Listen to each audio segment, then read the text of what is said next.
갈라디아서 1장. 사람들이 시켜서 사도가 된 것도 아니요 사람이 맡겨서 사도가 된 것도 아니요 예수 그리스도께서 그리고 그분을 죽은 사람들 가운데서 살리신 하나님 아버지께서 임명하심으로써 사도가 된 나 바울이 나와 함께 있는 모든 믿음의 식구와 더불어 갈라디아에 있는 여러 교회에 이 편지를 씁니다. 우리 아버지 하나님과 주 예수 그리스도께서 내려주시는 은혜와 평화가 여러분에게 있기를 빕니다. 예수 그리스도께서는 하나님 우리 아버지의 뜻을 따라 우리를 이 악한 세대에서 건져주시려고 우리의 죄를 대속하기 위하여 자기 몸을 바치셨습니다. 하나님께 영광이 영원 무궁하도록 있기를 빕니다. 아멘. 여러분을 그리스도의 은혜 안으로 불러주신 분에게서 여러분이 그렇게도 빨리 떠나 다른 복음으로 넘어가는 데는 나는 놀라지 않을 수 없습니다. 실제로 다른 복음이 있는 것은 아닙니다. 다만 몇몇 사람이 여러분을 교란시켜서 그리스도의 복음을 왜곡시키려고 하는 것 뿐입니다. 그러나 우리들이나 또는 하늘에서 온 천사일지라도 우리가 여러분에게 전한 것과 다른 복음을 여러분에게 전한다면 마땅히 저주를 받아야 합니다.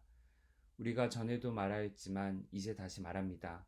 여러분이 이미 받은 것과 다른 복음을 여러분에게 전하는 사람이 있다면 그가 누구이든지 저주를 받아야 마땅합니다. 내가 지금 사람들의 마음을 기쁘게 하려고 하고 있습니까? 아니면 하나님의 마음을 기쁘게 해 드리려고 하고 있습니까? 아니면 사람의 환심을 사려고 하고 있습니까? 내가 아직도 사람의 환심을 사려고 하고 있다면 나는 그리스도의 종이 아닙니다. 형제자매 여러분, 내가 여러분에게 밝혀드립니다. 내가 전한 복음은 사람에게서 비롯된 것이 아닙니다. 그 복음은 내가 사람에게서 받은 것도 아니요 배운 것도 아니요 예수 그리스도의 나타나심으로 받은 것입니다. 내가 전에 유대교에 있을 적에 한 행위가 어떠하였는가를 여러분이 이미 들은 줄 압니다. 나는 하나님의 교회를 몹시 박해하였고 또 아주 없애버리려고 하였습니다. 나는 내 동족 가운데서 나와 나이가 같은 또래의 많은 사람보다 유대교 신앙에 앞서 있었으며 내 조상들의 전통을 지키는 일에도 훨씬 더 열성이었습니다. 그러나 나를 모태로부터 따로 세우시고 은혜로 불러주신 하나님께서 그 아들을 이방 사람에게 전하게 하시려고 그를 나에게 기꺼이 나타내 보이셨습니다. 그때 나는 사람들과 의논하지 않았고 또 나보다 먼저 사도가 된 사람들을 만나려고 예루살렘으로 올라가지도 않았습니다. 나는 곧바로 아라비아로 갔다가 다마스쿠스로 되돌아갔습니다. 3년 뒤에 나는 게바를 만나려고 예루살렘으로 올라갔습니다. 나는 그와 함께 보름 동안을 지냈습니다. 그러나 나는 주님의 동생 야고보 밖에는 사도들 가운데 아무도 만나지 않았습니다. 내가 여러분에게 쓰는 이 말은 하나님 앞에 맹세코 거짓말이 아닙니다. 그 뒤에 나는 시리아와 길리기아 지방으로 갔습니다. 그래서 나는 유대 지방에 있는 그리스도의 교회들에게는 얼굴이 알려져 있지 않았습니다. 그들은 다만 전에 우리를 박해하던 그 사람이 지금은 그가 전에 없애버리려고 하던 그 믿음을 전한다 하는 소문을 들을 따름이었습니다. 그래서 그들은 나를 두고 하나님께 줄곧 영광을 돌렸습니다. 갈라디아서 2장. 그 다음에 14년이 지나서 나는 바나바와 함께 디도를 데리고 다시 예루살렘으로 올라갔습니다. 내가 거기에 올라간 것은 계시를 따는 것이었습니다. 나는 이방 사람들에게 전하는 복음을 그들에게 설명하고 유명한 사람들에게는 따로 설명하였습니다. 그것은 내가 달리고 있는 일이나 지금까지 달린 일이 헛되지 않게 하려고 한 것입니다. 나와 함께 있는 디도는 그리스 사람이지만 할례를 강요받지 않았습니다. 몰래 들어온 거짓 신도들 때문에 할례를 강요받는 일이 있었던 것입니다. 그들은 우리를 노예로 만들고자 하여 그리스도 예수 안에서 누리는 우리의 자유를 엿보려고 몰래 끼어든 자들입니다.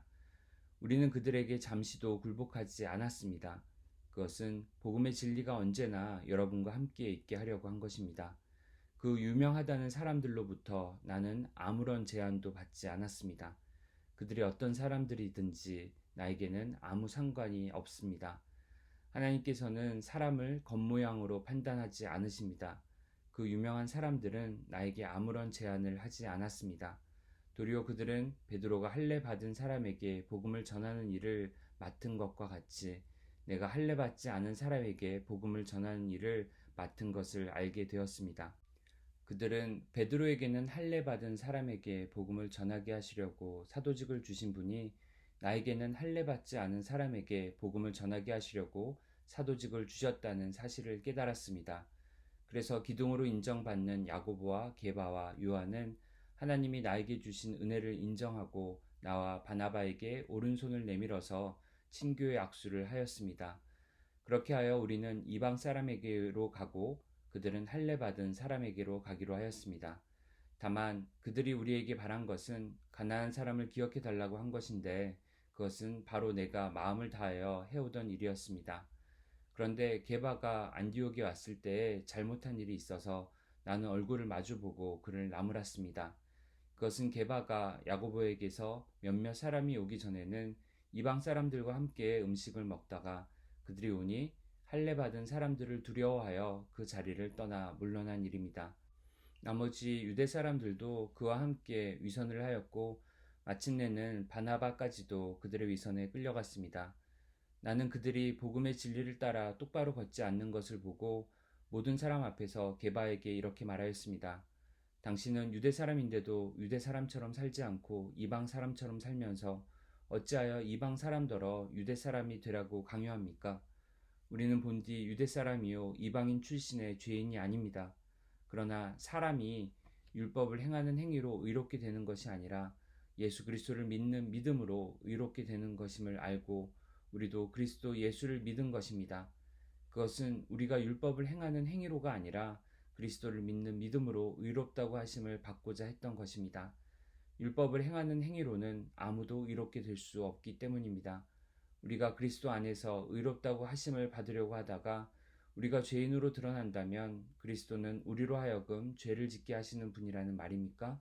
그럴 수 없습니다. 내가 헐어버린 것을 다시 세우면 나는 나 스스로를 범법자로 만드는 것입니다. 나는 율법과의 관계에서는 율법으로 말미암아 죽어버렸습니다. 그것은 내가 하나님과의 관계 안에서 살려고 하는 것입니다. 나는 그리스도와 함께 십자가에 못 박혔습니다. 이제 살고 있는 것은 내가 아닙니다. 그리스도께서 내 안에서 살고 계십니다. 내가 지금 육신 안에서 살고 있는 삶은 나를 사랑하셔서 나를 위하여 자기 몸을 내어주신 하나님의 아들을 믿는 믿음 안에서 살아가는 것입니다. 나는 하나님의 은혜를 헛되게 하지 않습니다. 의롭다고 하여 주시는 것이 율법으로 되는 것이라면 그리스도께서는 헛되이 죽으신 것이 됩니다. 갈라디아서 3장. 어리석은 갈라디아 사람들이여, 예수 그리스도께서 십자가에 못 박히신 모습이 여러분의 눈앞에 선한데 누가 여러분을 홀렸습니까? 나는 여러분에게서 이 한 가지만을 알고 싶습니다. 여러분은 율법을 행하는 행위로 성령을 받았습니까? 그렇지 않으면 믿음의 소식을 들어서 성령을 받았습니까? 여러분은 그렇게도 어리석습니까? 성령으로 시작하였다가 이제 와서는 육체로 끝마치려고 합니까? 여러분의 그 많은 체험은 다 허사가 되었다는 말입니까? 참말로 허사였습니까? 하나님께서 여러분에게 성령을 주시고 여러분 가운데서 기적을 행하시는 것은 여러분이 율법을 행하기 때문입니까? 아니면 믿음의 소식을 듣기 때문입니까? 그렇지 않으면 여러분이 복음을 듣고 믿어서 그렇게 하신 것입니까? 그것은 아브라함이 하나님을 믿으니 하나님께서 그것을 의로운 일로 여겨주셨다는 것과 같습니다. 그러므로 믿음에서 난 사람들이야말로 아브라함의 자손임을 여러분은 아십시오. 또 하나님께서 이방 사람을 믿음에 근거하여 의롭다고 여겨주신다는 것을 성경은 미리 알고서 아브라함에게 모든 민족이 너로 말미암아 복을 받을 것이다 하는 기쁜 소식을 미리 전하였습니다. 그러므로 믿음에서 난 사람들은 믿음을 가진 아브라함과 함께 복을 받습니다. 율법의 행위에 근거하여 살려고 하는 사람은 누구나 다 저주 아래에 있습니다. 기록된 바 율법책에 기록된 모든 것을 계속하여 행하지 않는 사람은 다 저주 아래에 있다 하였습니다. 하나님 앞에서는 율법으로는 아무도 의롭게 되지 못한다는 것이 명백합니다. 의인은 믿음으로 살 것이다 하였기 때문입니다. 그러나 율법은 믿음에서 생긴 것이 아닙니다. 오히려 율법의 일을 행하는 사람은 그 일로 살 것이다 하였습니다. 그리스도께서 우리를 위하여 저주를 받은 사람이 되심으로써 우리를 율법의 저주에서 속량해 주셨습니다. 기록된 바 나무에 달린 자는 모두 저주를 받은 자이다 하였기 때문입니다. 그것은 아브라함에게 내리신 복을 그리스도 예수 안에서 이방 사람에게 미치게 하시고 우리로 하여금 믿음으로 말미암아 약속하신 성령을 받게 하시려는 것입니다. 형제 자매 여러분, 나는 사람의 관례를 예로 들어서 말하겠습니다. 어떤 사람이 적법하게 유언을 작성해 놓으면 아무도 그것을 무효로 하거나 거기에다가 어떤 것을 덧붙일 수 없습니다. 그런데 하나님께서 아브라함과 그 후손에게 약속을 말씀하실 때에 마치 여러 사람을 가리키는 것처럼 후손들에게라고 말씀하시지 않고 단 한 사람을 가리키는 뜻으로 너희 후손에게라고 말씀하셨습니다. 그 한 사람은 곧 그리스도이십니다. 내가 말하려는 것은 이것입니다. 하나님께서 이미 맺으신 언약을 430년 뒤에 생긴 율법이 이를 무효로 하여 그 약속을 폐하지 못합니다. 그 유업이 율법에서 난 것이면 그것은 절대로 약속에서 난 것이 아닙니다. 그러나 하나님께서는 약속을 통하여 아브라함에게 유업을 거저 주셨습니다. 그러면 율법의 용도는 무엇입니까? 율법은 약속을 받으신 그 후손이 오실 때까지 범죄들 때문에 덧붙여 주신 것입니다. 그것은 천사들을 통하여 한 중개자의 손으로 제정되었습니다. 그런데 그 중개자는 한쪽에만 속한 것이 아닙니다. 그러나 하나님은 한 분이십니다. 그렇다면 율법은 하나님의 약속과는 반대되는 것입니까? 그렇지 않습니다. 그 중재자가 준 율법이 생명을 줄 수 있는 것이었다면 의롭게 됨은 분명히 율법에서 생겼을 것입니다. 그러나 성경은 모든 것이 죄 아래 갇혔다고 말합니다. 그것은 약속하신 것을 예수 그리스도를 믿는 믿음에 근거하여 믿는 사람들에게 주시려고 한 것입니다. 믿음이 오기 전에는 우리는 율법의 감시를 받으면서 장차 올 믿음이 나타날 때까지 갇혀 있었습니다. 그래서 율법은 그리스도께서 오실 때까지 우리에게 개인교사 역할을 하였습니다. 그것은 우리로 하여금 믿음으로 의롭다고 하심을 받게 하시려고 한 것입니다. 그런데 그 믿음이 이미 왔으므로 우리가 이제는 개인교사 아래에 있지 않습니다. 여러분은 모두 그 믿음으로 말미암아 그리스도 예수 안에서 하나님의 자녀들입니다. 여러분은 모두 세례를 받아 그리스도와 하나가 되고 그리스도를 옷으로 입은 사람들이기 때문입니다. 유대 사람도 그리스 사람도 없으며 종도 자유인도 없으며 남자와 여자가 없습니다.